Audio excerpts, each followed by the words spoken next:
और चलिए अब आपको सीधे लिए चलते हैं ग्राउंड जीरो। सभी सहयोगी हमारे साथ ग्राउंड जीरो पर बने हुए हैं, लोगों से बातचीत भी कर रहे हैं और हर पल की तस्वीर आपने उन्हीं के जरिए देखी है। मेरे साथ अहमद बिलाल जुड़े हुए हैं, अजातिका भी हमारे साथ बनी हुई है, आप तस्वीरों में देख रहे हैं, और साथ ही हमारे साथ यहाँ पर ध्रुव मिश्रा भी हमारे साथ जुड़े हुए हैं। सबसे पहले बिलाल आपका रुख कर लेती हूँ क्योंकि आप शायद वहीं खड़े हैं जिसके पीछे अब मलबा है, दिखाइए जरा तस्वीरें।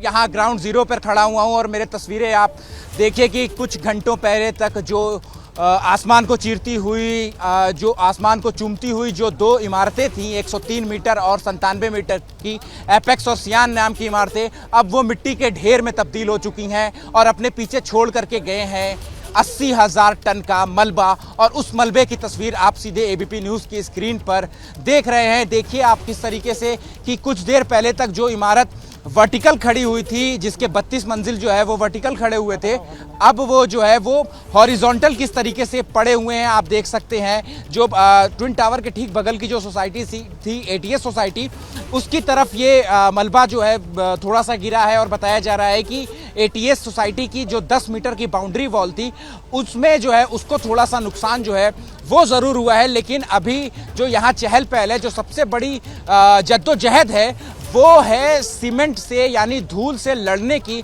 और उसी से लड़ने की कवायद जो है वो यहाँ पर नोएडा प्राधिकरण और यूपी पोल्यूशन कंट्रोल बोर्ड की तरफ से जो है वो चल रही है।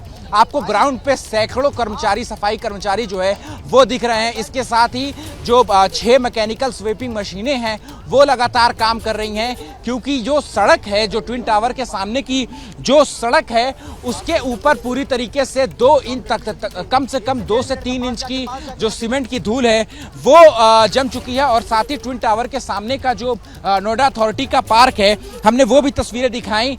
पार्क के अंदर जितने भी पेड़, जितने भी पौधे थे, सबके ऊपर 1 से 1.5 इंच सीमेंट की धूल जो है कि परत जम चुकी है। और ऐसा एक्सपर्ट ने पहले भी बताया था कि कुछ इसी तरीके का मंजर जो है वो सामने आएगा जब ये दोनों इमारतें जो हैं वो जमींदोज होंगी। ये दोनों इमारतें जो जमींदोज हो चुकी हैं, तस्वीरें इतिहास के पन्नों में दर्ज हो चुकी हैं, लेकिन अपने पीछे जो ये मलबा छोड़ करके गई हैं, इसकी ऊंचाई से आप अंदाजा लगा लीजिए कि ये कितना भयावह और कितना भयानक ब्लास्ट हुआ था।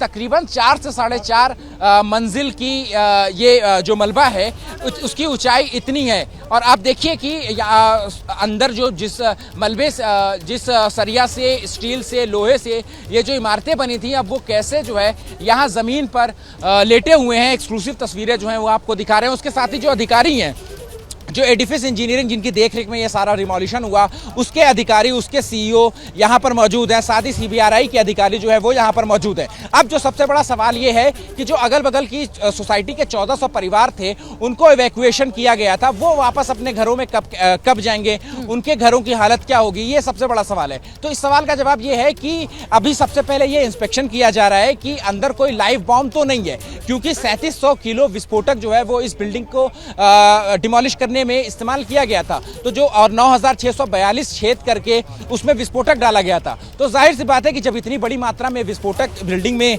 इतनी ऊंची बिल्डिंग में डाला गया है, तो सबसे पहला काम जो होगा वो स्वीपिंग का होगा। स्वीपिंग का मतलब ये कि जो एक्सपर्ट है वो जाएंगे बिल्डिंग के मलबे के अंदर और देखेंगे कि कोई लाइव बॉम्ब यानी जिंदा बॉम्ब तो कोई नहीं छूट गया है, क्योंकि सब उसको डिफ्यूज करना, अगर कोई ऐसा है बॉम्ब छूटा है तो उसको डिफ्यूज करना जो है वो सबसे बड़ी प्रायोरिटी होगी। दूसरी प्रायोरिटी होगी सीबीआरआई की टीम की, यानी सेंट्रल बिल्डिंग रिसर्च इंस्टीट्यूट की टीम की, जो आसपास के सोसाइटी के पिलर्स के मानक को चेक करेगी कि कहीं कोई पिलर में क्रैक तो नहीं आ गए हैं। हालांकि इनके लिए जो है पहले से ही क्रैक गॉजेस लगा दिए गए हैं। जरिए अपने दर्शकों को दिखाऊंगी, आप लगातार हमारे साथ रहिएगा। जैसे ही घड़ी का काटा दोपहर 2:30 पे आए, बबीता जी का दिल सास बहू साजिश के लिए मचल जाए।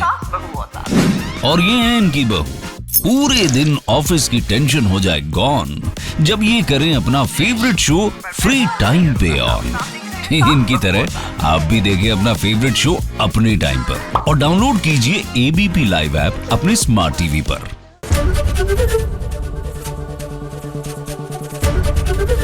एबीपी न्यूज आपको रखे आगे।